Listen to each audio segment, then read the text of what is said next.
Hello दोस्तों, स्वागत है आप सभी का। तो आज हम लगाने वाले हैं एसएससी सीजीएल टीयर 1 के लिए लाइव टेस्ट, जो कि इस वक्त ओलिव बोर्ड की वेबसाइट पर चल रहा है।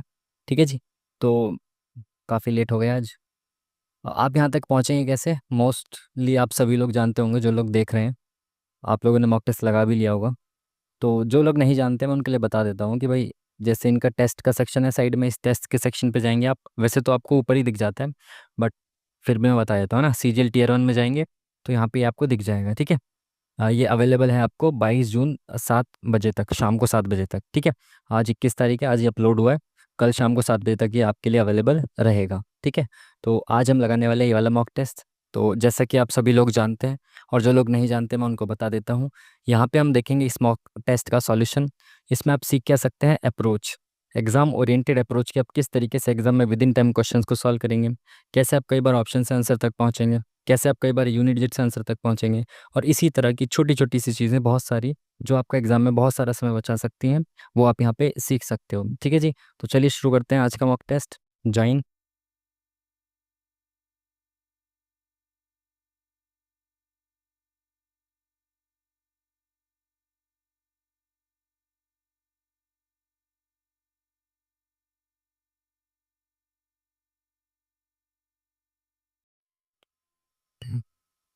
चलिए।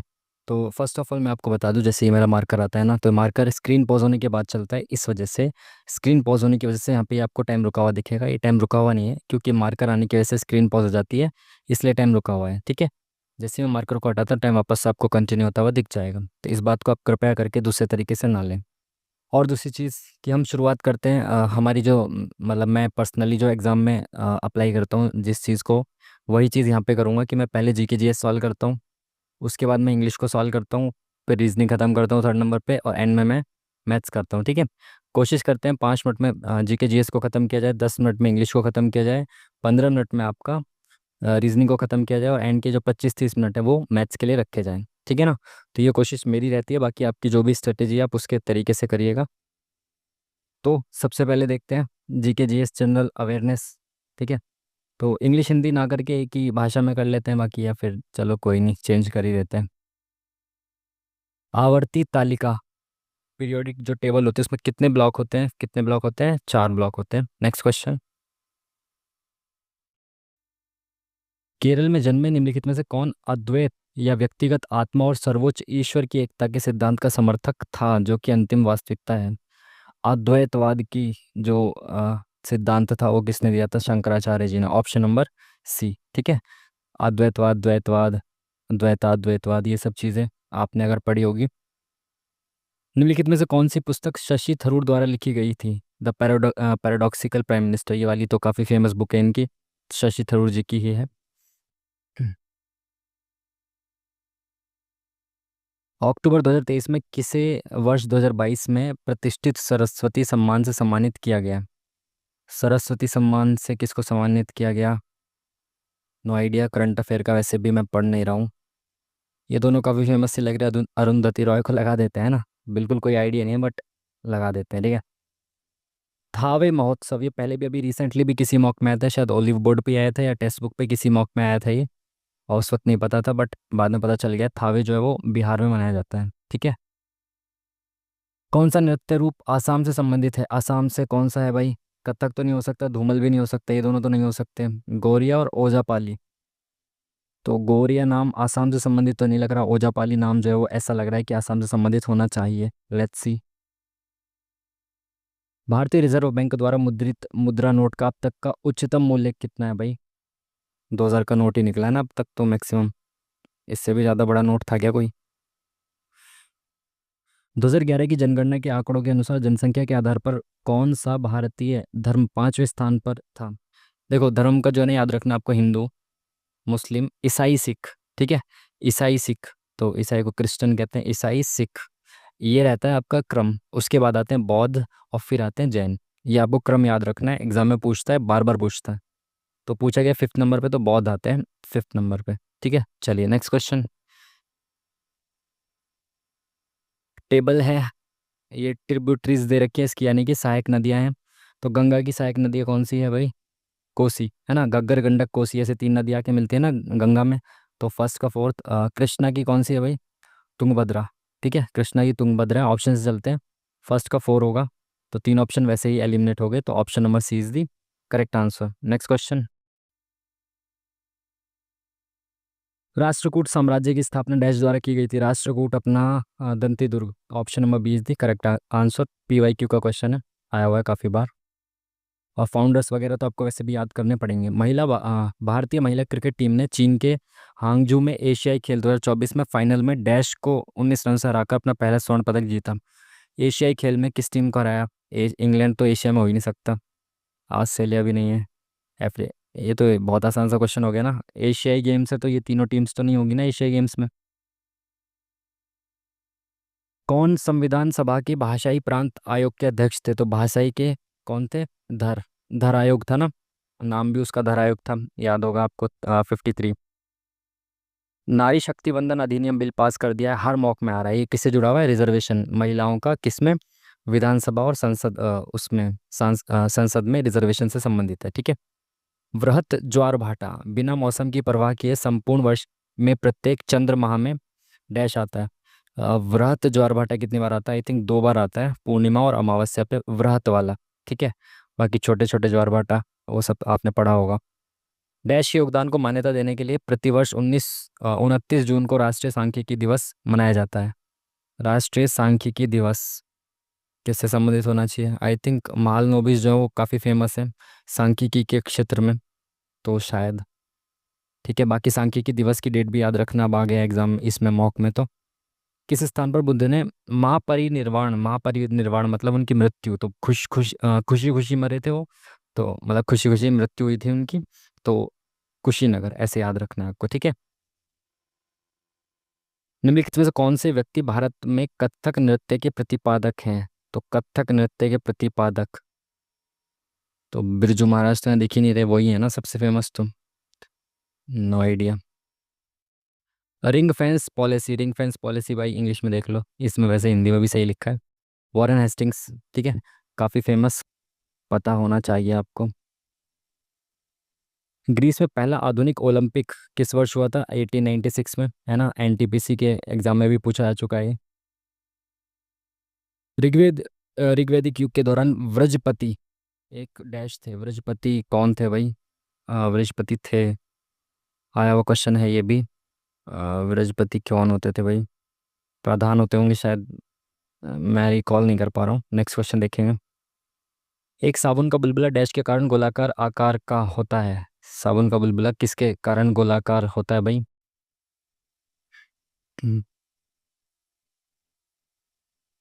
सरफेस टेंशन की वजह से होता होगा, लेट्स सी, नो आइडिया। पारस्परिक क्रिया सब ये इतना बड़ा क्यों लिखा है भाई? बाद में देखते हैं, टाइम कम है। बड़े बड़े क्वेश्चंस को स्किप ही करता हूँ मैं, ज़्यादा पढ़ता नहीं हूँ। कौन से जबड़े रहित कशेरुक हैं? जबड़े रहित कशेरुक ये अभी भी रिसेंटली किसी मॉक में आया था, शायद टेक्स्ट बुक पे आया था, बट इसका आंसर अभी हमने देखा नहीं था या फिर उसका एनालिसिस नहीं आया होगा, तो पता नहीं क्या है ये। संगीतकारों के परिवार में पैदा हुए इलियास खान एक डैश वादक थे। इलियास खान क्या बजाते थे भाई? इलियास खान ये पहले आए हुए तो हैं, बट क्या बजाते थे ये? सारंगी के साथ जाते हैं, मुझे याद नहीं आ पा रहा। केंद्रीय मंत्रिमंडल की नियुक्ति समिति ने 3 साल की अवधि के लिए भारत के सॉलिसिटर जनरल के रूप में डैश की पुनः नियुक्ति की। सॉलिसिटर जनरल मेहता, तुषार मेहता का नाम तो बहुत बार सुना है मैंने सॉलिसिटर जनरल के रूप में, आई थिंक यही होना चाहिए। काफ़ी टाइम ले लिया जीएस में। चलो इंग्लिश की तरफ शिफ्ट करते हैं। मोटिव क्या बोला है? सिनोनिम, तो मोटिव का सिनोनिम क्या होता है भाई? मोटिव मतलब पर्पस, किसी चीज़ का मोटिव क्या है, आपका पर्पस क्या है, पर्पस होना चाहिए। बाकी अगेन डिस्क्लेमर लगा दूं कि इंग्लिश के लिए आप बिल्कुल भी मेरे को तो बिल्कुल ना देखें, क्योंकि मेरी इंग्लिश बहुत ज़्यादा गंदी है, तो इसके जो जो भी कॉन्सिक्वेंसेज होंगे वो सब आप, उसके लिए आप ही जिम्मेदार हो। ठीक है। When he lost the deal he had to dash and admit his mistake. When he lost the deal he had to dash feel the music blow on trumpet, नहीं होना चाहिए, फील द फायर भी नहीं होना चाहिए, hit the jackpot. I think face ही करना पड़ेगा ना उसको। ऑब्सोलेट, ऑब्सोलेट का सिनोनिम क्या होता है यार? ये पहले आया हुआ है शायद, ये अभी मॉक में आया था शायद। ऑब्सोलेट का मतलब क्या होता है? करंट, टेम्परेरी, अलग अलग दिए हुए हैं। सी के साथ जाते हैं भाई। अब ये मत बोलना कि मेरी इतनी गंदी वो कैब है। सच में बहुत गंदी वो कैब है, इंग्लिश ही मेरा सत्यानाश करके बैठी हुई है बहुत बार। और मैं भी बहुत D2 पढ़ता भी नहीं हूँ इंग्लिश। ठीक है। Pop music dash for popular music. Pop music long short wide narrow. Pop music dash for popular music. Pop music wide for popular music. आगे बढ़ते हैं, क्या है? Characterised by dash melodies. Characterised by from trippy 50। Characterised by catchy memories होना चाहिए I think. अब next चलो कहाँ है भाई? Ability to dash contemporary trends, renowned for its ever evolving sound and ability to dash contemporary poetry, ability to reflect contemporary trends from the dash figures of the past to the emerging talents from the iconic figures. Pop music continues to dash our cultural landscape. Pop music continues to erase, spoil, shape, surrender. Shape करेगा ना, negative थोड़ी करेगा pop music, ये भी तो एक तरह का म्यूजिक ही है ना। UN will dictate the terms of truth, withdrawal from the region. Dictate, dictate का ट्रांसमिट होना चाहिए आई थिंक, मुझे नहीं पता यार। enjoyed a refreshing snack of a ripe pear while selecting a new dash of socks, a new pair of socks. She always dash up early in the morning, she always get up early in the morning. Antonym बताना praise का, तो praise का मतलब क्या होता है? Applaud करना, है ना? ग्लोरीफाई, एक जैसे शब्द है, तो इन दोनों में से एक होना चाहिए आई थिंक। फर्स्ट वाले के साथ जाते हैं। Next question. PQRS, तो एडिशनल एडिशन, सब्ट्रैक्शन, मल्टीप्लिकेशन है ये सब। Are basic mathematical operations and finally division नहीं। द थर्ड ऑपरेशन नहीं, फर्स्ट ऑपरेशन। तो ए के बाद डी आना चाहिए आई थिंक, तो ए के बाद डी आएगा। Option number 1 is the correct answer. The food in the new eatery is much better than. Is much, देखो मुंह से बेटर निकल रहा है, ये बेस्ट कैसे आ जाएगा यहाँ पे? ऑप्शन गलत है ये। She studied hard and happily she aced the exam. She studied hard and then she aced the exam. But there are flexible. But they are flexible. They can learn how to use those in a way that fits क्यों आएगा भाई? पिट आएगा ना I think, fits नहीं आना चाहिए। The mathematical calculation of his problem is easy than a previous one. Easier than the previous one. Anyone would get angry if पूछा गया ईडियम का मतलब बताना है ना। गेट एंग्री का मतलब क्या होता है? Set the Apple cart. पता नहीं, सी के साथ जाते हैं, लेट्स सी। अरे यार, ये बार बार हिंदी इंग्लिश क्यों करता हूँ मैं? She had been chosen by me for her very graceful style of dancing. Voice, active voice बनाना। शी हैड बीन चूजन, तो I had been chosen she, तो her. I has been chosen, I had chosen her. ठीक है। Next question. Next question. He is impossible to understand, क्या पूछा है इसने? इसका मतलब बताना है। इम्पॉसिबल टू अंडरस्टैंड का मतलब क्या होता है? Impossible to understand, no idea. Next question. Correctly spelt word बताना है आपको, तो इसका करेक्टली स्पेल्ट वर्ड क्या है? नौजिया। नौशिया, डबल ए तो नहीं आना चाहिए। नाउसिया, शायद पहला वाला ही ज़्यादा सही लग रहा है मेरे को तो। The ability to make decisions quickly and effectively in a difficult situation. Difficult situation में आई थिंक एक्यूमेन होता है, ये मैंने पढ़ा है शायद ये वाला तो। Next question.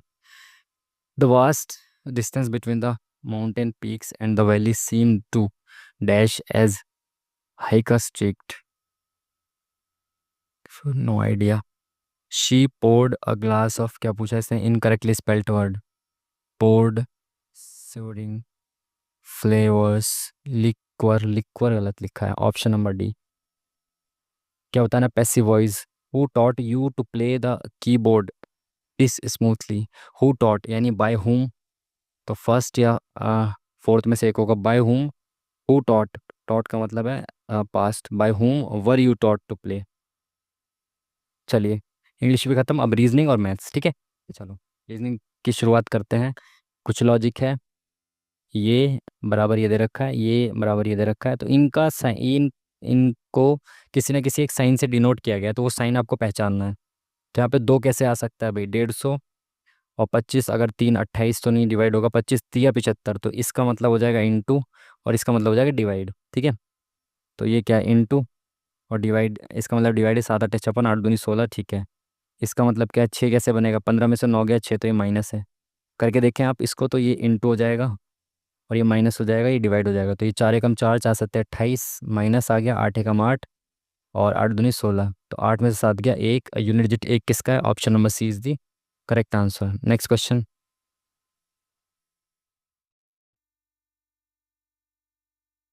डुअल को कुछ लिखा गया है, इसको कैसे लिखा जाएगा ये आपको बताना है। तो डी को 9 लिखा गया, तो +5 कर दिया।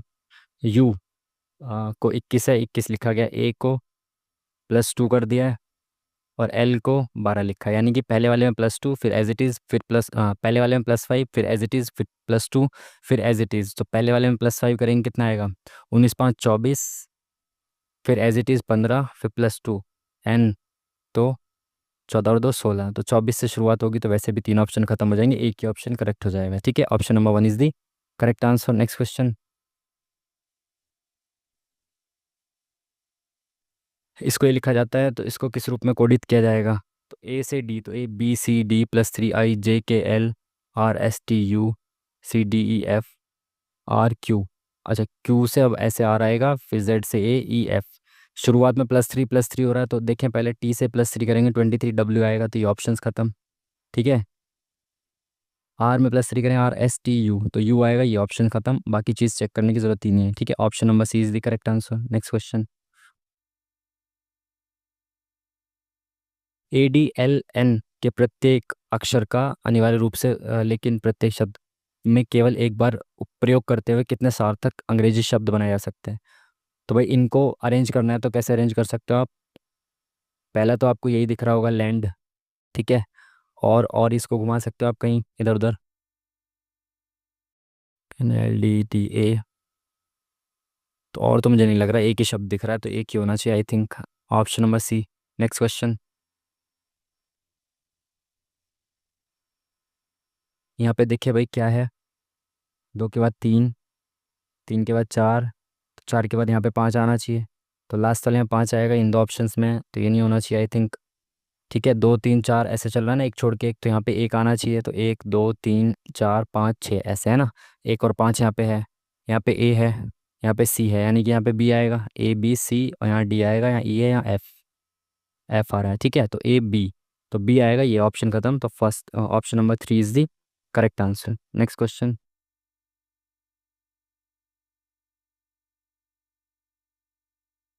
6 बच्चे हैं, पंक्ति में खड़े हैं, ए केवल एक अन्य बच्चे से नाटा है, यानी कि ए जो है किसी एक से ही छोटा है बस, ठीक है। सी और ई के बीच 3 व्यक्ति थे, तो सी और ई के बीच में 3 है, 1 2 3 लोग हैं, ठीक है, 1 2 3 4 5, तो ये 5 हो गए, तो इसके ऊपर तो ए और ये आ नहीं सकते, इसके ऊपर नहीं आ सकते ना, क्योंकि 6 बच्चे टोटल हैं, तो यानी कि ये मतलब इनके बीच में आएगा। तो अगर मैं सी को ऊपर लिख सकता हूँ, तो एक ये, दो ये, या फिर यहाँ हो सकता है, आगे पढ़ते हैं पहले क्या लिखा है, सी और ई के बीच 3 व्यक्ति थे, ठीक है। ई बी से लंबा है, तो ई जो है वो लंबा है बी से, ठीक है।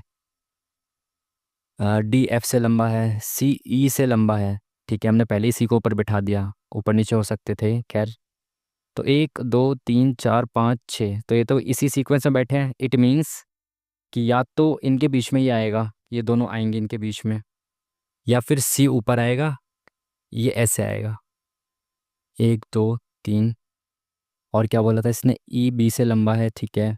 और क्या था भाई, डी एफ से लंबा है, तो डी एफ से लंबा है, तो डी और एफ यहाँ पे आएंगे, है ना, यानी कि एक ही चीज़ आ सकती है, यहाँ पे ए आएगा, तो यानी सी ऊपर है और ए यहाँ पे है, और डी और एफ ये दोनों यहाँ पे आ जाएंगे, तो डी एफ से लंबा है तो डी यहाँ पे आएगा ऊपर और एफ नीचे आ जाएगा, ठीक है। तो सी ए डी एफ ऐसे करके बनेगा। तीसरा सबसे लंबा व्यक्ति कौन है, तो एक दो तीन, सबसे लंबा तीसरा कौन है, डी। ऑप्शन नंबर ए में है, ऑप्शन नंबर ए में है डी। क्या बात है,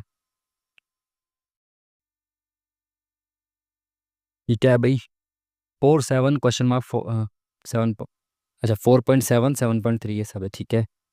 देखिए गैप कितना है, तो 8.3, 1.3, 6 3 9, 1.3 का गैप है, ठीक है। यहाँ पे भी 1.2 और एक 1.3 का गैप है, तो इसमें 1.3 प्लस करेंगे तो कितना हो जाएगा, 5 और एक 6, ऑप्शन नंबर सी, ठीक है। 1.3 का गैप है। Next question, odd one out बताना है आपको, असंगत समूह बताना है। तो देखें 16, 250, 12, 144 स्क्वायर है, 18 का स्क्वायर है, 24 का स्क्वायर है, यहाँ पे बस 250 जो है उसका स्क्वायर नहीं है, तो फर्स्ट वाला ऑड वन आउट है। बाकी सब में स्क्वायर दे रखा है, इसमें स्क्वायर नहीं है, ठीक है। चलिए, ये बोल रहा है इन शीट से मोड़कर बनाया जा सकता है, कौन सा इनमें से जो घन है वो बनाए जा सकते हैं, क्यूब बनाए जा सकते हैं इससे। जो क्यूब बनते हैं वो हमेशा ध्यान रखना है कि एक छोड़ के एक अपोजिट होता है, जो क्लोज ओपन डाइज होता है इसमें एक छोड़ के एक अपोजिट होता है, और अपोजिट सरफेस कभी भी एक साथ नहीं आ सकती। जैसे फर्स्ट वाले में देखो ये और ये एक साथ आ रहे हैं ना, ये नहीं आ सकते क्योंकि अपोजिट है। यहाँ पे देखो इसके अपोजिट क्या है, ये है, इसमें दिख रहा है नहीं। इसके अपोजिट क्या है, ये दिख रहा है नहीं। इसके अपोजिट क्या है, इसमें कोई भी अपोजिट नहीं दिख रहा, तो ये बन सकता है। इसमें अपोजिट वाले हैं क्या साथ में, ये रहे, ये दोनों अपोजिट है ना, और ये एक साथ दिख रहे हैं, यानी कि ये भी नहीं बन सकता। इसमें अपोजिट वाले दिख रहे हैं क्या, इसके अपोजिट खाली वाला आएगा, इसमें नहीं दिख रहा। इसके अपोजिट ट्रेंगल नहीं दिख रहा, इसके अपोजिट क्वेश्चन मार्क नहीं दिख रहा, तो ये भी बन सकता है। तो सेकंड और fourth option number one is the correct answer, ठीक है। जो अपोजिट वाले हैं वो एक सरफेस पे नहीं दिखने चाहिए। और कोई कंक्लूजन तो नहीं है इसमें, दो ही कंक्लूजन है ना। सभी क्राउड ट्रूप है, तो सारे क्राउड जो हैं ये क्या है भाई, ट्रूप है। कुछ क्राउड मोब हैं, तो इनमें से कुछ जो क्राउड हैं ये क्या है, मोब हैं। और कुछ मोब बंच हैं, तो इनमें से कुछ मोब क्या है, बंच हैं, ठीक है। कुछ ट्रूप मोब हैं, तो कुछ ट्रूप मोब हैं, क्या ये वाले बिल्कुल सही हैं। सभी क्राउड के बंच होने की संभावना है, सभी क्राउड के बंच होने की संभावना है। हो सकता था कि बंच इधर आ जाता तो क्राउड हो जाता, संभावना तो हो सकती है। तो ऑप्शन नंबर जिसमें दोनों सही हैं, option number B is the correct answer.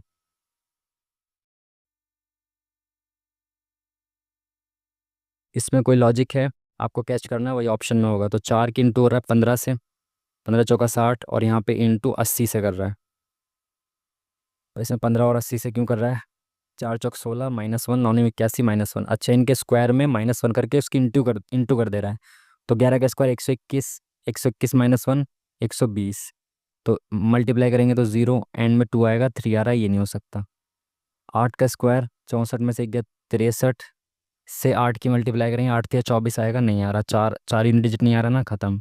5 पंजे 25, 25 में से गया 24 पंजे 120, ऑप्शन नंबर सी जो है वो करेक्ट है, ठीक है। स्क्वायर करके -1 करके इंटू कर दिया उसी नंबर से। एस्ट्रोनॉट @ स्टूडेंट्स परसेंटेज, तो आपको बताना है इन दोनों की जगह पे क्या क्या आ सकता है। तो astronaut Galaxy, student teachers, Galaxy में जाते हैं, स्टूडेंट टीचर में जाते नहीं। Rocket, car, astronaut, scientist, graduates, scientist, astronaut, graduates, space suit, हाँ ये हो सकता है। एस्ट्रोनॉट जो है वो स्पेस सूट पहनते हैं, और ये स्टूडेंट जो है वो यूनिफॉर्म पहनते हैं।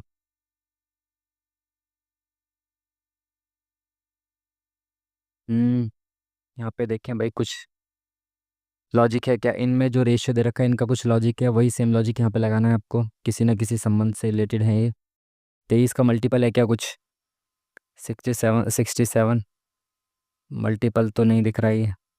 कितना का गैप है इसमें, 3 4 1, 143, और 150, 210 बिल्कुल सही। इसमें भी 143 का गैप है, तो इसमें भी 143 का गैप आएगा, तो 58 में 143 जोड़ेंगे कितना हो जाएगा, 8 2 10 और 1 11, 9 और 1 10, 201, तो 201 बनेगा। प्लस करके 201 ये नहीं बनेगा, ये नहीं बनेगा, ये बनेगा। Option number C is the correct answer, ठीक है जी। चलिए नेक्स्ट क्वेश्चन। चूड़ियाँ हाथ में पहनी जाती हैं, तो कान, बेल्ट गर्दन में नहीं, पायल पैर में पहनी जाती है। ऑप्शन नंबर सी जो है वो करेक्ट हो जाएगा। क्वेश्चन मार्क की जगह पे क्या है गया आपको बताना है, तो क्वेश्चन मार्क की जगह पे देखें, सीरीज बन रही है इसमें एक, एक के बाद 3 5 और 7, अब 7 आएगा यहाँ पे, ये नहीं हो सकता, ये नहीं हो सकता, 7 12, ठीक है। उसके बाद इसको देखो कैसे घूम रहा है, 45 डिग्री घूमा, फिर ऐसे, अब ये 45 डिग्री ऐसे घूमेगा, तो इसमें घूम रहा है, ये ऑप्शन गलत हो गया। ठीक है, तो सेकंड वाला जो है वो करेक्ट हो जाएगा। Next question.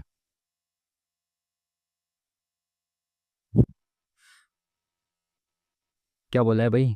समीकरण सही सिद्ध होगा आपस में बदलने पर। 10 और 31 को बदल दे तो इन दोनों में से कौन सा सही हो जाएगा? तो 10 और 31 को बदलो, 15 + 10 - 1 / 14। तो भाई ये तो कटेगा ही नहीं, पूरा पूरा 7 से कटेगा ही नहीं, तो ये तो हो ही नहीं सकता पहला वाला, तो है ना, कंप्लीटली कटना चाहिए था। यहाँ पे देखें तो 6 × 10 + 62, 6 × 10 + 62, 62 अपॉन में 10 की जगह 31 - 30, ये कट जाएगा, 31 दूनी 62, 60 और 2 62 में से 30 गया, 32 आना चाहिए, तो ये भी नहीं हो सकता। दोनों में से कोई भी कंडीशन, दोनों में से कोई भी इक्वेशन सेटिस्फाई नहीं करेगी उल्टा करने पर इनको। ठीक है, चलो भाई, ये है आपका वाटर मिरर इमेज। तो ऑप्शन से करते हैं मिरर इमेज को हमेशा। तो देखें पहले क्या है, 5 है, फिर डब्ल्यू, यहाँ पे छोटा डब्ल्यू है, डब्ल्यू कैसा आएगा, बड़ा आएगा, तो ये वाला ऑप्शन खत्म। ठीक है, उसके बाद ये एंड है, ठीक है, टी है, ठीक है। अब ये एन कैसा है, इसमें देख लो भाई, एन टी के बाद ये है, टी के बाद है ना, हाँ टी के बाद ये है, तो ये कुछ आपको ऐसा दिखेगा ना, ऐसे करके ऊपर खाली है ना, तो ये ऐसे कैसे खड़ा हो गया, इसमें ये ऑप्शन फर्स्ट वाला गलत हो गया।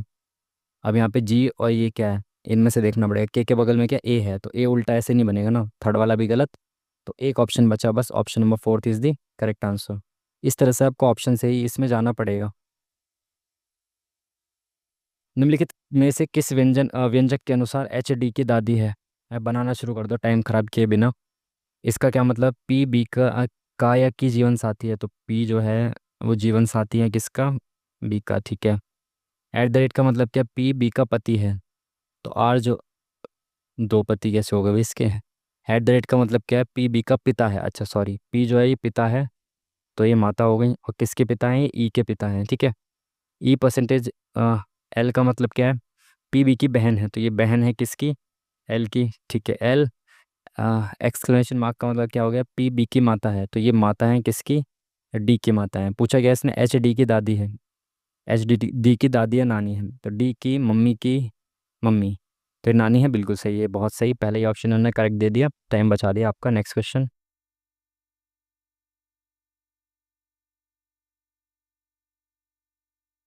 852 इससे संबंधित है, ये इससे संबंधित है, तो बताना ये किससे संबंधित है। 852 को 1705 कैसे लिख दिया भाई इन्होंने, 8 दूनी 16, 1704 यानी कि +1 कर दिया, इंटू 2 करके +1 कर दिया। इसमें भी ऐसे ही किया है कि 36 दूनी 72, 73 1, बिल्कुल सही, इंटू 2 करके +1 कर दिया। तो 1499 इंटू 2 करेंगे, अच्छा अच्छा, मतलब ये जो दिया हुआ है ना, इसमें इंटू 2 करके +1 करके ये आना चाहिए। तो भाई 7 दूनी 14 +1 करेंगे तो एक आए 15 आएगा, 9 नहीं आ सकता ये, 9 दूनी 18 और एक 19 ये आ सकता है, 3 दूनी 6 और एक 7 ये नहीं आ सकता, ये भी नहीं आ सकता। ऑप्शन से कर दिया हमने, यूनिट डिजिट जो होगा वो 9 इसी का आ सकता है बस, है ना, 9 दूनी 18, 8 में एक जोड़ेंगे 9 आ जाएगा। ठीक है, यूनिट डिजिट से इस तरीके से आप कर सकते थे। क्या पूछ रहा है, एक के अपोजिट क्या आएगा, तो एक के अपोजिट देखना है भाई, इसको ऑप्शन से देखें पहले। एक के अपोजिट 2 और 6 तो नहीं आ सकते, तो 2 नहीं आ सकता, 6 नहीं आ सकता। एक के अपोजिट 6 और 5, दोनों 5 भी नहीं आ सकता, तो 6, ऑप्शन नंबर 1 ही करेक्ट होगा। ठीक है, जो एक साथ दिखते हैं वो अपोजिट नहीं होते। चलिए, क्या बोला इसने, अंग्रेजी वर्णमाला श्रृंखला के अनुसार सभी स्वरों को ठीक पिछले अक्षर से बदल दिया जाता है और सभी व्यंजनों को ठीक अगले अक्षर से बदल दिया जाता है। दाएं से दूसरे अक्षर और बाएं से पांचवें अक्षर के बीच अंग्रेजी वर्णमाला श्रृंखला के कितने अक्षर हैं। अब देखो, हर एक अक्षर को चेंज करने मत लगना कि भाई सारे स्वर को चेंज कर रहे हो, फिर सारे व्यंजन को, जो पूछा है उसको जाओ ना डायरेक्ट। इसने बोला दाएं से दूसरे अक्षर, तो दाएं से दूसरा अक्षर कौन है, यू, तो यू क्या है? एक स्वर है, वॉवेल है, तो इसको ठीक पिछले वाले अक्षर से बदलना है, तो यू के पहले क्या आता है, टी आता है। और क्या बोला, बाएं छोर से पांचवा अक्षर, तो बाएं छोर से पांचवा, तो 1 2 3 4 5, तो आई आएगा। आई भी एक वॉवेल है, तो इसको पीछे बदलेंगे तो एच आ जाएगा। ठीक है, अब बोला क्या है, इनके बीच कितने वो आते हैं, इनके बीच अंग्रेजी वर्णमाला के कितने अक्षर आते हैं, तो भाई देखो ये क्या है, टी क्या होता है, 20 होता है, एच कितना होता है, 8 होता है, इनके बीच में कितने आएंगे, देखो बीच में पूछा है, इस चीज़ को ध्यान रखना, बीच में कितने आएंगे। तो इनके बीच में अगर मैं 20 में से 8 घटाऊँ तो 12 बचेगा, बट हमने किसको काउंट कर लिया, 20 को भी काउंट कर लिया, इसको काउंट नहीं करना होता, तो -1 कर देंगे, 11 आएंगे। ठीक है, जैसे 8 है तो 8 के बाद 9 10 11 12 13 14 15 16 17 18 19। ठीक है, तो 2 4 6 8 10 और 11, इस तरीके से आप देख सकते थे। Next question. क्वेश्चन मार्क की जगह पे क्या आएगा आपको बताना है।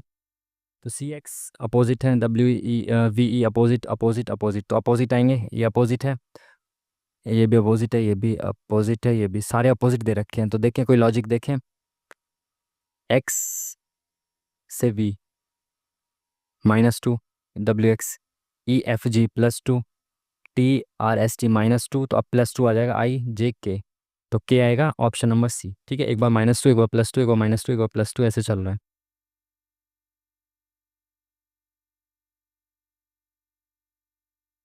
क्या बोला है इसने भाई? ऑड वन आउट छांटना है आपको, ठीक है, असंगत अक्षर समूह को छांटना, ऑड वन आउट छांटना है आपको। तो देखें पहले एक एक पेयर को देखते हुए चलते हैं। तो X T V W X, तो +2, B C Q R J K, तो सब में +1 +1 हो रहा है, यहाँ पे +2 हो रहा है, तो ये वाला ऑड वन आउट हो गया, है ना। पहले वाले पेयर में ही गलत दे दिया इसने, आगे चेक करने की जरूरत ही नहीं है।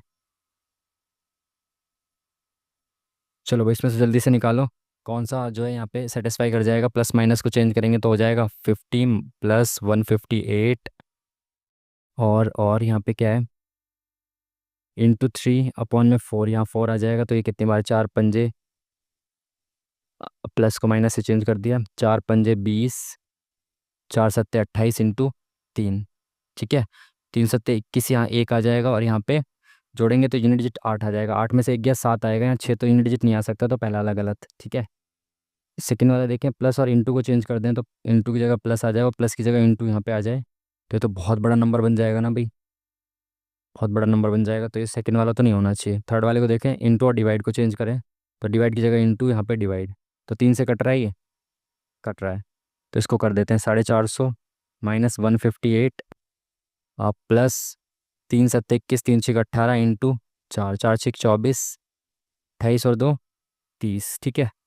तो इसका यूनिट डिजिट बन सकता है क्या, 4 में से 8 गया, 14 में से 8 गया, 6 बिल्कुल बन सकता है, तो एक बार करके देख लेते हैं। 754 में से 158 घटाओ, तो 6 बचा, 14 में से 5 गया 9, 6 से गया 5, तो बिल्कुल सही है, ऑप्शन नंबर सी जो है वो सेटिस्फाई कर गया है। ठीक है, नेक्स्ट क्वेश्चन, ये आपको बताना है भाई। तो हमेशा क्या ध्यान रखना है, जैसे जैसे इसकी सरफेस खुलेगी ये मिरर इमेज बनेगी, जैसे मैंने यहाँ खोला ऐसे मोड़ा है ना ये, तो ये ऐसे खुलेगा तो मिरर इमेज बनेगी। तो ऐसे मिरर इमेज देखो कहाँ पे है, यहाँ है मिरर इमेज।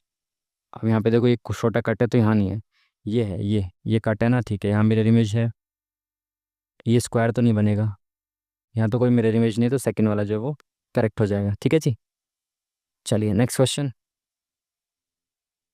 कंप्लीट हो गया। अब मैथ्स पे चलते हैं ना, ऑलमोस्ट 30 मिनट के आसपास ही बची है।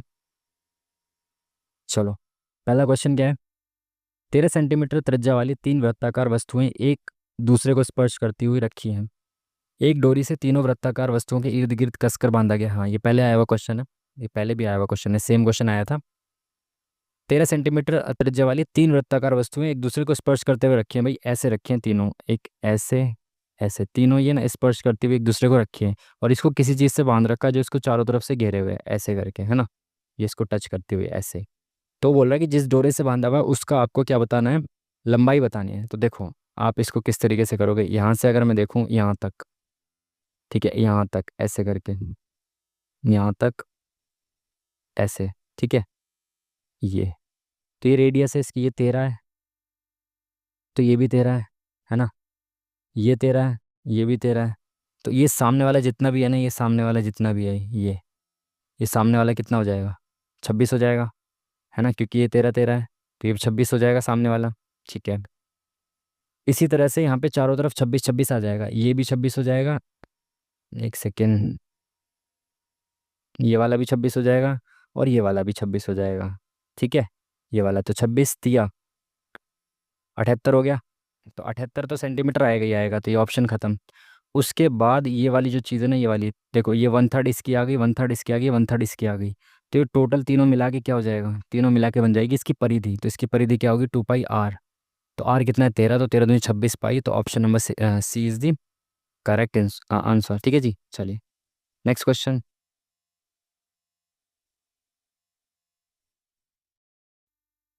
क्या बोल रहा है भाई ये, देखें इसको।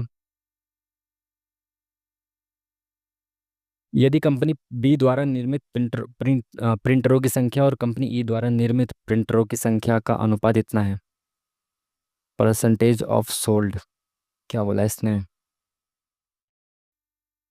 अच्छा, जो टोटल बनाए गए हैं उसमें से जो बिके हैं उनका परसेंटेज आपको दे रखा है। ठीक है।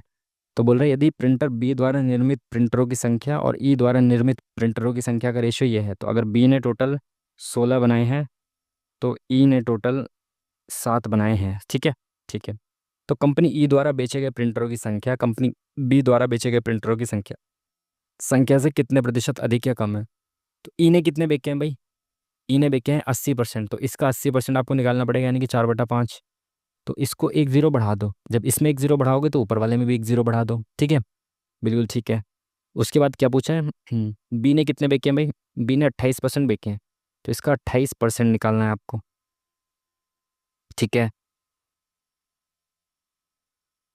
ओके, एक ही जीरो रहने देते हैं, बस ज़्यादा जीरो नहीं बढ़ाएंगे। चाहो तो एक और जीरो बढ़ा सकते हो, पर कोई नहीं, चलो इतना ही कर देंगे। पूछा गया इसने ई द्वारा बेचे गए प्रिंटरों की संख्या बी द्वारा बेचे गए प्रिंटरों की संख्या से कितना अधिक या कम है। तो बी ने जितने बेचे हैं उससे कंपेयर किया जा रहा है, तो बी को नीचे रखेंगे। जिससे कंपेयर किया जाता है उसको नीचे रखते हैं ना। बी द्वारा बेचे गए प्रिंटरों की संख्या से, जब ऐसे बोले ना इसकी संख्या से, तो बी को नीचे रखेंगे। ठीक है।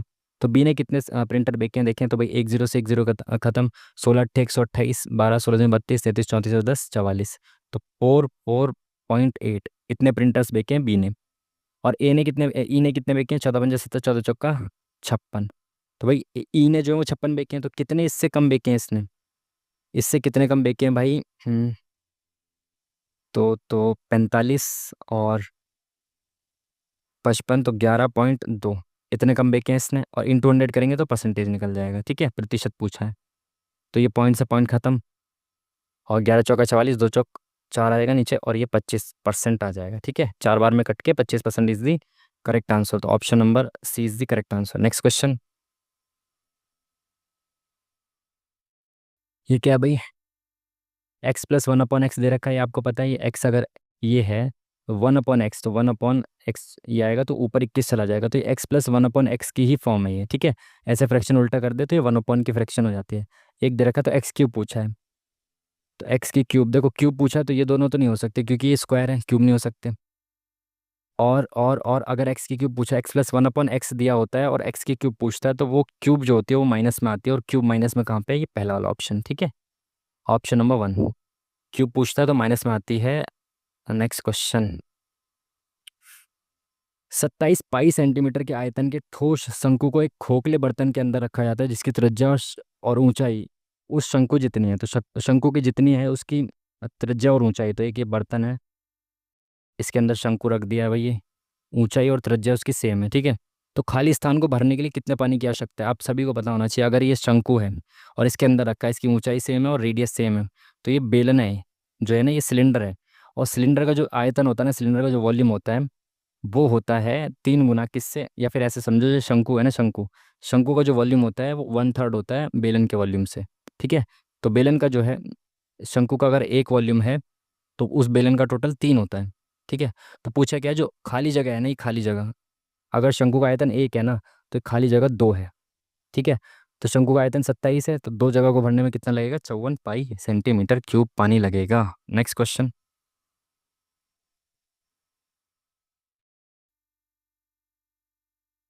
1750 मीटर की दौड़ में बाइक पी बाइक क्यू से 350 मीटर आगे निकल जाती है। 1600 मीटर की दौड़ में क्यू आर से 600 मीटर आगे निकल जाती है। पी, ये रेस का क्वेश्चन है, इसमें रेशियो बनाना पड़ेगा। इसको बाद में देखें, अभी चलो अभी कर देते हैं, तो इसको बाद में देखते हैं ना, एंड में देखेंगे। इतना टफ नहीं है, बस रेशियो बनाना है आपको, स्पीड्स का हो जाएगा। चलिए, इसमें क्या बोला? पी बराबर ये है sign A plus cos A sign minus cos A. तो अगर मैं इसको 1/p रख दूं, तो पी स्क्वायर की वैल्यू में ही आएगा आंसर।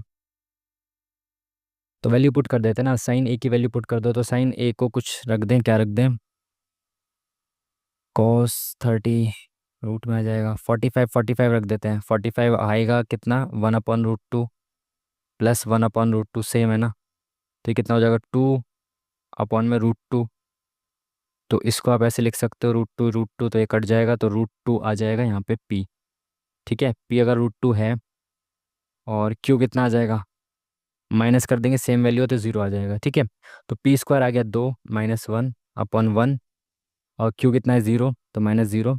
तो 1/1 option number D is the correct answer. ठीक है, इस तरह से वैल्यू पुट कर सकते थे, कोई भी वैल्यू आप रख सकते थे।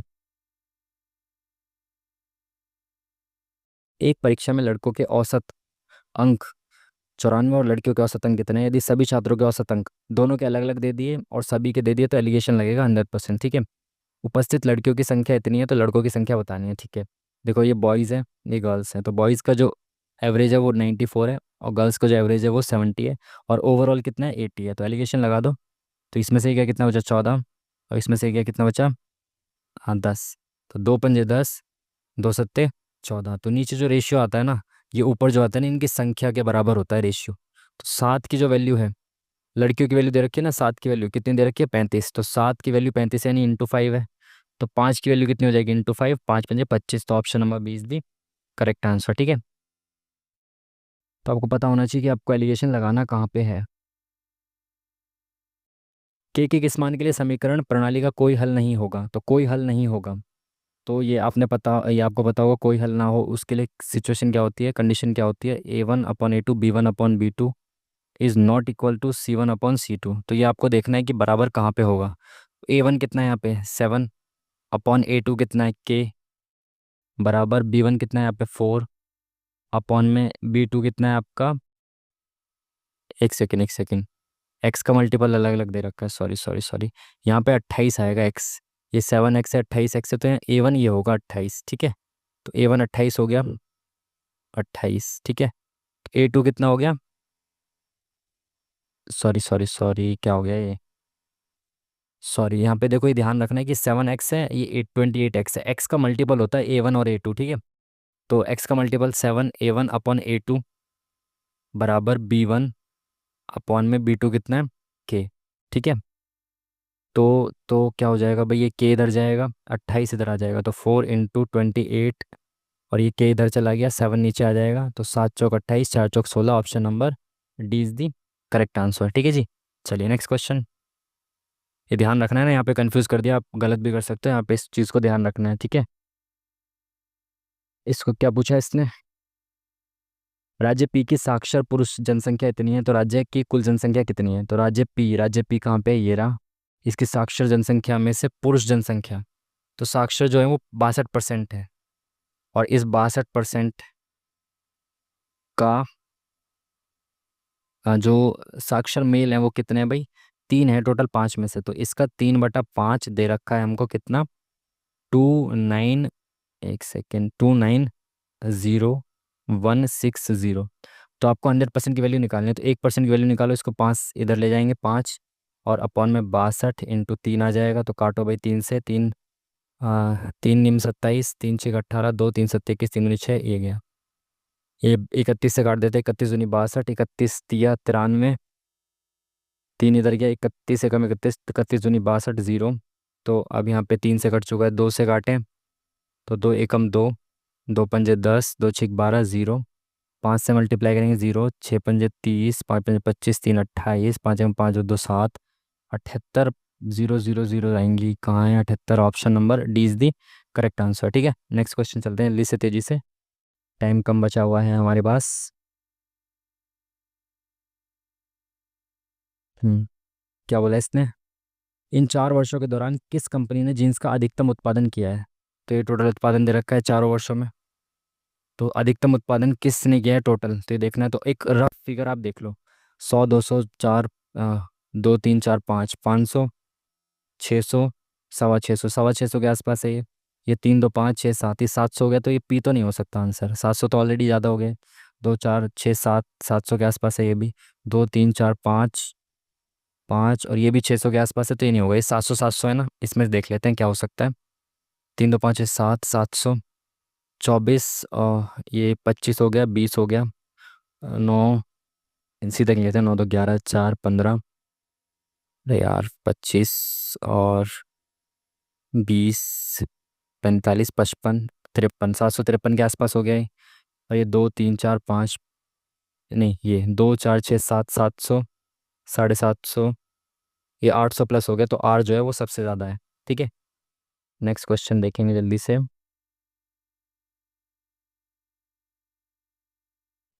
ए बी सी में ए सी बराबर 6 सेंटीमीटर, तो ए बी सी में, अरे भाई जल्दी बनो।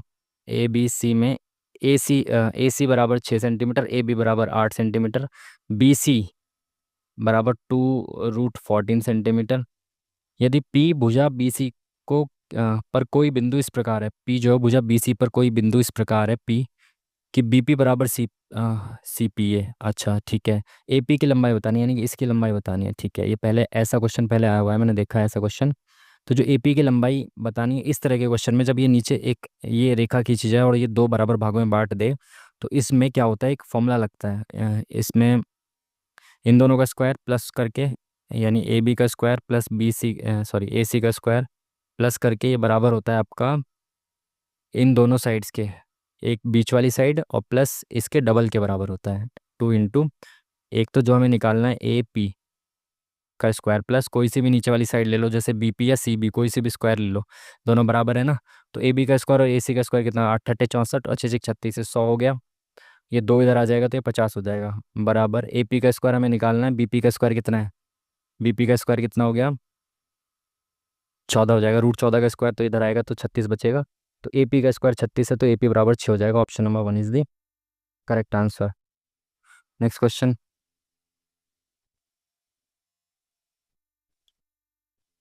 यश की आय का 30% रीता की आय के 21% के बराबर है। तो यश है, यश की आय का 30% यानी कि 3/10 बराबर है रीटा की आय का 21% के। ठीक है, यदि यश की आय में 1,000 रुपये की वृद्धि हुई तो रीता की आय में कोई परिवर्तन नहीं हुआ, रीता की नहीं बढ़ी आय, और फिर उनका रेशियो ऐसे अनुपात इतना हो जाता है, तो रीता की आय बतानी है। पहले इनका रेशियो निकाल लो, 1 0 से 1 0 खत्म। ठीक है, इस आर को यहाँ पे ले आओ और इस 3 को इधर ले जाओ नीचे, तो 3 सत्ते 21। ठीक है, तो कितना हो गया, 7/10। तो y और r का रेशियो है 7/10, ऐसे लिख देते हैं, y और r का रेशियो है 7/10। ठीक है, फिर क्या हुआ, यश की इनकम बढ़ी 1,000 रुपये और फिर इनका रेशियो कितना हो गया, 3/4। ठीक है, भाई यश की इनकम बढ़ी है ना, आर की यानी कि रीता की इनकम में तो कोई चेंज नहीं आया, तो ये बराबर होना चाहिए। तो बराबर बना लो, इसको 2 से मल्टीप्लाई कर दो और इसको 5 से मल्टीप्लाई कर दो। ठीक है, तो ये कितना हो जाएगा, यहाँ पे लिख लेते हैं, तो 7 दूनी 14 रेशियो 20, और ये कितना हो जाएगा, 3 पंजे 15 रेशियो 20।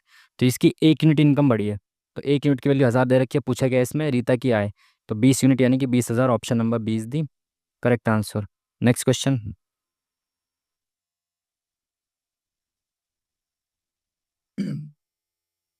50 और 450 के बीच में 13 से विभाज्य सभी अप्राकृत संख्याओं का योगफल ज्ञात करना है। 50 और 450 के बीच में 13 से विभाज्य सभी, तो 13 की जो सबसे पहली संख्या वो 52 है ना, 13 से विभाज्य, और 450 को 13 से डिवाइड करो भाई जल्दी से, तो 13 तिया 39, 6 बचा, तो 13 चौका 52, 6 बचा 8, यानी कि इसमें से 8 घटाएंगे यानी कि 442 वो संख्या होगी जो लास्ट होगी, जो इससे डिवाइड होगी 450 से पहले। 13 तिया 39, हाँ ठीक है। और इनके योगफल बताना है, तो पहली संख्या ये है, आपको पता है अगर मैं एवरेज निकालूं तो फर्स्ट और लास्ट का एक एपी बन जाएगी ना, 13 13 का गैप हो जाएगा।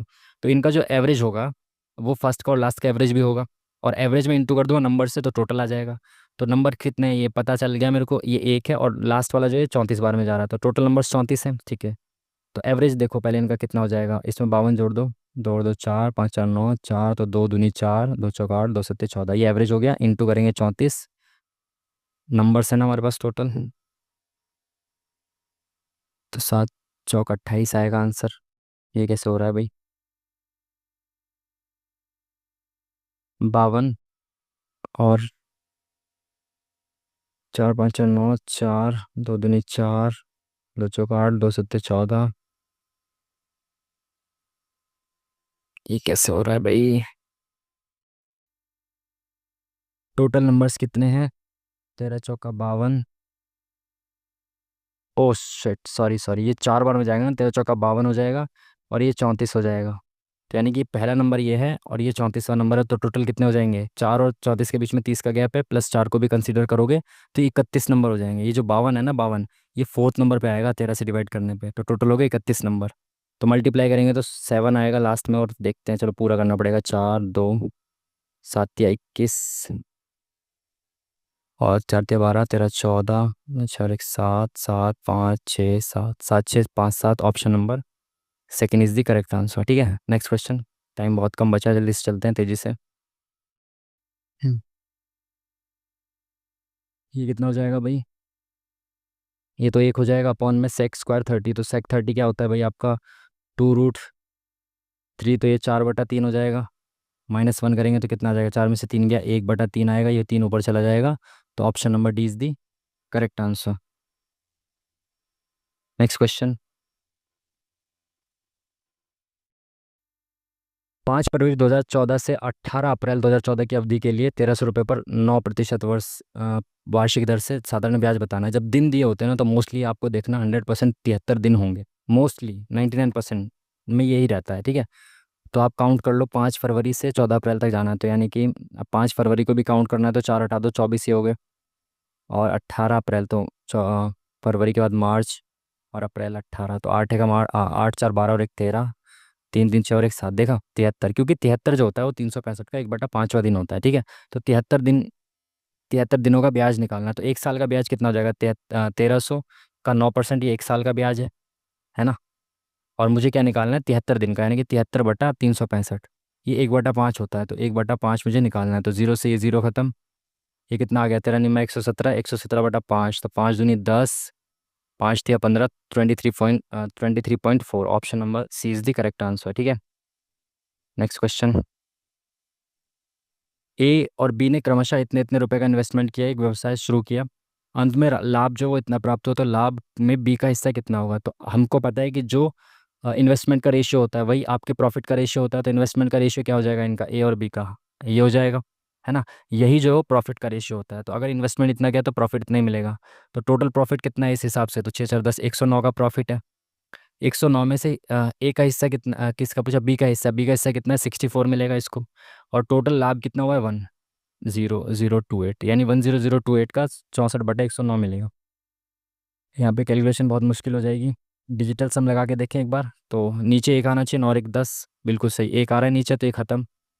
और 6 4 10, यहाँ पे एक आ जाएगा। और यहाँ पे 8 और 1 9, यहाँ पे 2 आ जाएगा, तो 2 एकम 2। तो यूनिट डिजिट कह रहा हूँ, डिजिटल सम 2 आना चाहिए। तो 8 5 13 नहीं है, 8 3 24, 24 और 5 29, इसका डिजिटल सम है 2। और 8 6 14 इसका नहीं है, 6 4 10 इसका नहीं है, तो एक ही का है डिजिटल सम 2। आपने देख लिया ना कैलकुलेशन कितना आसान होगी डिजिटल सम से। Option number 20 the correct answer. ये क्या है भाई? पहले जोड़ो फिर डिवाइड करना है। तो कितना हो जाएगा? 4 और 2 6, 8 और 1 9, 5 और 3 8। ठीक है, अपॉन में डिवाइड करना है। 6.4 × 2 8। ये 3 के बाद 0 है, तो ऊपर 3 के बाद 0 बढ़ा दो। ठीक है, 3 के बाद पॉइंट है ना, तो 0 बढ़ा दो ऊपर। और यहाँ 1 के बाद है, तो एक और बढ़ा दो। अपॉन में नीचे 2 के बाद बढ़ा दो, तो 2 से 2 0 खत्म, पॉइंट सारे खत्म। ठीक है, 8 8 64, 8 एकम 8, 8 एकम 8, 8 दूनी 16, 8 एकम 8, 8 चौक 32, 14 एकम 14, 14 दूनी 28, और 2 से 100 गया 50 बार में। Option number 20 the correct answer. Next question आ जा भाई। ए बी सी टैंक को क्रमशः इतने इतने भरते हैं, तो ए बी सी ये भरते हैं भाई 4 5 और 8 मिनट में। ठीक है, तो इनकी एफिशिएंसी निकाल लो तुरंत। 8 दूनी 16, 8 पंजे 40, 8 पंजे 40, 5 अट्ठे 40, 4 धाम 40। ठीक है, ठीक है, अब पूछें आगे। देखें क्या पूछा है आगे। ए को 30 सेकंड के लिए खोला जाता है, तो मिनट दे रखा है। ए ने 30 सेकंड खोला गया। फिर पाइप बी को 3 मिनट के लिए खोला गया। शेष टैंक को सी कितने दिन में भरेगा, ये बताना है आपको। तो ए ने 30 सेकंड में कितना पानी भरा? 1 मिनट में ये 10 पानी भर सकता है, तो ए ने 30 सेकंड में 5 पानी भर दिया ऑलरेडी। ठीक है, टोटल पानी कितना भरना है? 40। और पाइप बी को 3 मिनट के लिए, तो पाइप ए जो है वो 8 यूनिट भरता है 1 मिनट में। और 3 मिनट में इसने कितना भर दिया होगा? 8 3 24। ठीक है, 24 5 29 पानी भर चुका है 40 में से, तो बचा कितना? 11 पानी भरना है आपको, 11 यूनिट। सी भरता है 1 मिनट में 5 यूनिट, तो टोटल कितनी देर में भर देगा? 5 दूनी 10 और 5 दूनी 10, 2.2 मिनट में, यानी कि 2 minute 12 second. Option number D is the correct answer. Next question. 60% की छूट के साथ एक पंखे का विक्रय मूल्य इतना है, एक्स है। और इतने परसेंट की दो क्रमागत छूट देने के बाद उसका विक्रय मूल्य इतना है, तो एक्स माइनस वाई की वैल्यू दे रखी है, अंकित मूल्य बताना है। तो अंकित मूल्य अगर मैं 100 रुपये मान लूँ, और 60% की छूट देने के बाद जो विक्रय मूल्य हो गया x बराबर हो गया 40। ठीक है, 60% की छूट दे दी मैंने। ठीक है, और फिर दो क्रमागत छूटे 40 और 20 की, तो आपको पता है X plus Y minus X Y upon में 100 होता है, तो 60 माइनस 4 दूनी 8, तो 52, यानी 52 रुपये की छूट दे दूंगा तो 48 रुपये में बेचूंगा, तो वाई हो गया आपका 48। एक्स माइनस वाई दे रखा है आपको 136, और एक्स माइनस वाई कितना आ रहा है आपका 8 आ रहा है। ठीक है, डिफरेंस इनका 8 है, तो 8 की वैल्यू कितनी दे रखी है आपको 136, तो 8 की वैल्यू 136 है, तो 1 यूनिट की वैल्यू कितनी आ गई 8 एकम 8, 8 एकम 8, 5 8 सत्ते 56, 1 यूनिट की वैल्यू 17 आ गई, तो 100 यूनिट है ना अंकित मूल्य, 100 यूनिट माना है हमने, तो 100 यूनिट की वैल्यू आ गई 1700। Option number 1 is the correct answer. Next question. एक इमारत 210 मीटर ऊंची है कि शीर्ष से दो बिंदु ए बी के अवनमन कोण इतने, तो एक इमारत इतनी ऊंची है 210 मीटर, दो कोण है कहाँ पे है इसके, दोनों बिंदु इमारत के विपरीत दिशा में है, दो विपरीत दिशा में, एक ऐसे है तो एक ऐसे है। ठीक है, दो बिंदु है और दोनों कोण बना रहे हैं, एक 30 डिग्री का बना रहा है और एक 60 डिग्री का बना रहा है। ठीक है, पूछा क्या है भाई, ए और बी के बीच की दूरी, बहुत आसान है। तो आपको पता है टेन थीटा, तो टेन 30 कितना होता है लंब बटा आधार, तो 210 बटे में एक्स मान लो इसको, तो ये बराबर कितना होगा 1/√3, तो एक्स की वैल्यू कितनी आ जाएगी 210√3। ठीक है, यहाँ पे 60 है, तो लंब बटा आधार कितना हो जाएगा 210 बटे आधार वाई मान लो, बराबर 1060 कितना होता है √3, तो अपॉन √3 करेंगे तो कितना हो जाएगा 3 × 7 = 70√3 आ जाएगा। ठीक है, और ये दूरी कितनी होगी 280√3। Option number D is the correct answer. अच्छा हाँ डी है, मेरे को लगा ऑप्शन 1 में भी ऐसे ही दे रखा है सेम। पी क्यू आर में आर समकोण है, तो भाई पी क्यू आर में आर समकोण है, तो भाई ये क्या हो जाएगा पी क्यू आर। ठीक है, एस क्यू आर भुजा पर एक बिंदु है, एस जो है वो क्यू आर भुजा पे एस बिंदु है, पी एस आर, तो पी एस आर और पी क्यू आर का रेशियो 3:2 है, यानी 3 ये है तो 2 ये है। ठीक है, क्यू पी आर, तो क्यू पी आर ये टोटल कितना दे रखा है आपको 35 डिग्री दे रखा है, तो पी एस आर आपको बताना, पी एस आर आपको बताना, देखो ये 90 डिग्री है, ये 35 दे रखा है, तो ये वाला कितना हो जाएगा टोटल, ये आपका आ जाएगा 35, 6 और 3 9, तो 55 आ जाएगा आपका ये। ठीक है, ये वाला कौन 55 आ गया, और इसकी एक्चुअल रेशियो में वैल्यू कितनी दे रखी है दो, दो रेशियो के लिए है तो एक रेशियो के लिए होगी, आपसे ये पूछा 3 रेशियो के लिए आपको बतानी है, तो 2 दूनी 4, 2 सत्ते 14, 2 पंजे 10, तो 27, 3 पंजे 15, 3 सत्ते 21, 22, 3 दूनी 6, 2 8, 82.5। Option number 1 is the correct answer. Next question. अरे भाई अब हिंदी इंग्लिश नहीं करेंगे, बहुत कम टाइम बचा है। एक दुकान के सामने एक विज्ञापन बोर्ड पर लिखा है एम शर्ट खरीदें और एन शर्ट मुफ्त पाएं, दुकानदार द्वारा दी जाने वाली छूट कितनी है। एम शर्ट खरीदे मैंने माना 10 शर्ट खरीदी, दो मुफ्त पाई, तो टोटल मुझे 12 मिली, तो 12 रुपये की चीज़ मुझे 10 रुपये में मिल रही है, तो टोटल कितने की छूट मिल रही है 2 रुपये की छूट मिल रही है, यानी कि एन अपॉन में 12, यानी कि एम प्लस एन, और छूट मिल रही है तो इंटू 100% के लिए। ठीक है, तो एन अपॉन में M plus N, N upon, option number D is the correct answer. ठीक है जी, इस तरीके से आप कर सकते हैं। 100 तक की सभी सम संख्याओं का योगफल और सभी विषम संख्याओं का योगफल ये है, इनके बीच के संबंध को कौन सा सत्य नहीं हो सकता। तो भाई पहले इनका संबंध देख लें क्या क्या है। 1 से 100 तक सभी सम संख्याओं का योगफल कितना होगा, सम 2 से लेके आपका 100 तक रहेगा, तो ये 50 संख्याएं हैं, इनका एवरेज देखें 51, एवरेज इंटू नंबर्स करते हैं तो सम निकल आता है ना, तो 5 एकम 5, 5 पंजे 25, तो 2550 आ गया भाई क्या वाई, सॉरी हाँ वाई आ गया।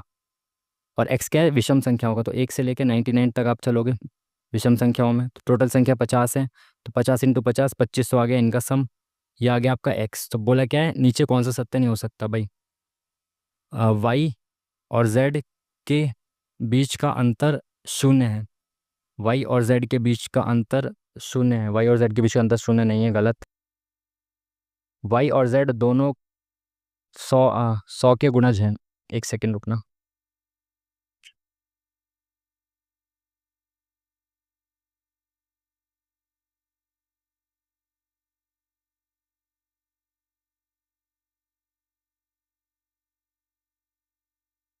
कि- कहाँ पे थे हम, वाई और जेड दोनों 100 के गुणज हैं, तो 100 के गुणज भी नहीं है, तो क्या बोला कौन सा सत्य नहीं हो सकता, तो दोनों ही सत्य नहीं है, तो option number C is the correct answer.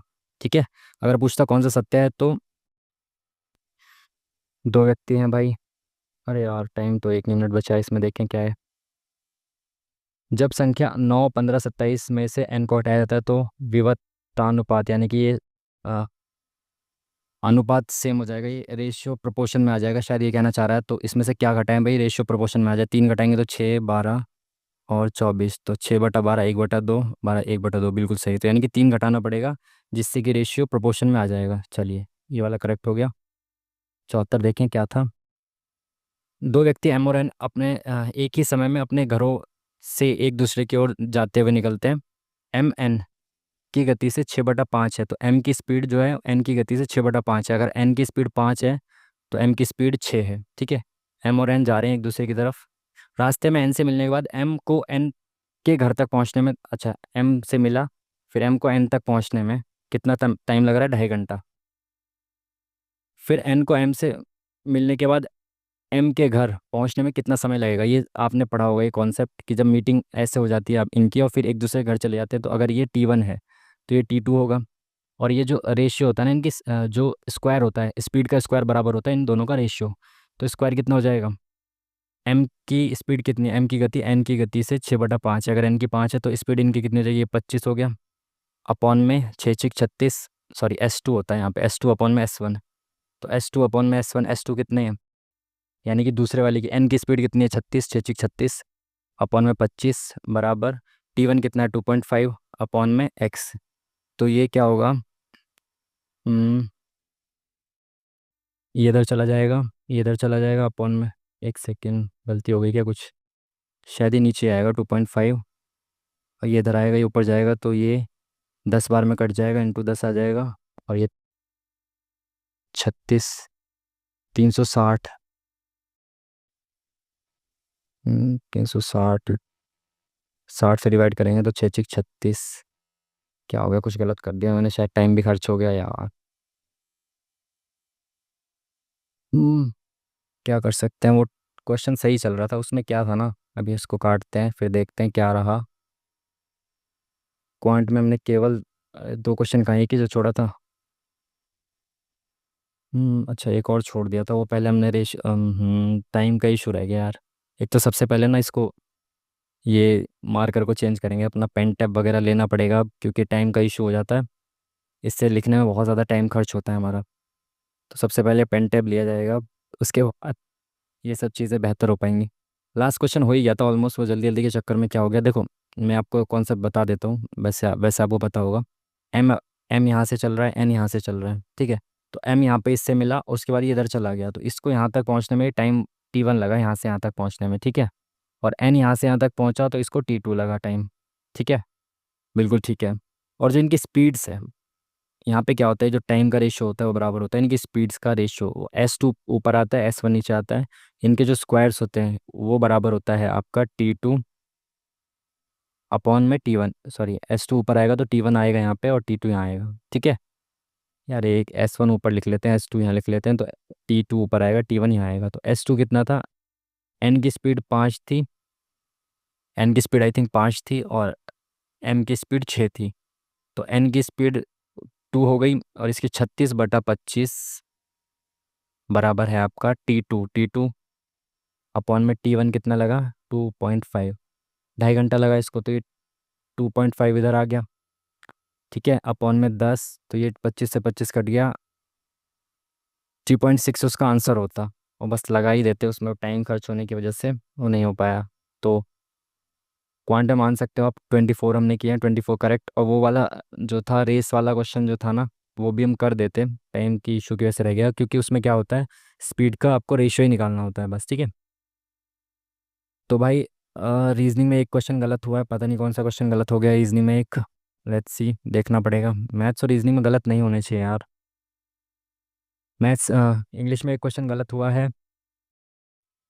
GK में हमारे 4 क्वेश्चन गलत हुए हैं, 18 हमारे करेक्ट हुए हैं। जीके आई थिंक ठीक सी ही थी, ज़्यादा उतना कुछ खास था नहीं जीके में। क्वांट में हम दोनों क्वेश्चन कर सकते थे, टाइम की इशू की वजह से रह गया। उतना टाइम एग्जाम में ऐसे नहीं पड़ेगा कि बहुत ज़्यादा कम पड़ गया, वो लिखना पड़ता है ना इससे माउस से, तो इसलिए बहुत ज़्यादा टाइम खर्च होता है मेरा। इंग्लिश में हमने 23 अटेम्प्ट किए हैं, जिसमें से हमारे 5 गलत हैं भाई। और 33 मेरे लिए तो अच्छा स्कोर है, क्योंकि मेरा इंग्लिश में बहुत ज़्यादा डब्बा गोल रहता है। इसी वजह से मेरा मेंस हमेशा धोखा देता है। इंग्लिश के मार्क्स, ठीक है। और मैं टोटल ओवरऑल हमारा ये रहा परफॉर्मेंस जो भी था, ठीक है। तो भाई इसका जो डिटेल्ड एनालिसिस है वो आएगा आपका 22 तारीख को शाम को 7 बजे के बाद। तो इसमें जो भी हमारे क्वेश्चंस गलत हुए हैं उनका सही आंसर, जो हमने स्किप किए हैं उनका सही आंसर आपको कमेंट बॉक्स में पिन कर दिया जाएगा, ठीक है। वहाँ पे आप देख लेना, जब भी इसका सॉल्यूशन आप खुद भी देख सकते हो, वैसे आपने भी मॉक टेस्ट लगा ही लिया होगा। जब भी इसका सॉल्यूशन आएगा, जो भी क्वेश्चंस मैंने गलत किए हैं प्लस जो भी क्वेश्चंस स्किप किए हैं उन सभी के सही आंसर्स मैं आपको कमेंट बॉक्स में पिन कर दूंगा, ठीक है जी। चलिए फिर मिलते हैं आपसे नेक्स्ट वीडियो में, तब तक के लिए थैंक यू वेरी मच। नमस्कार।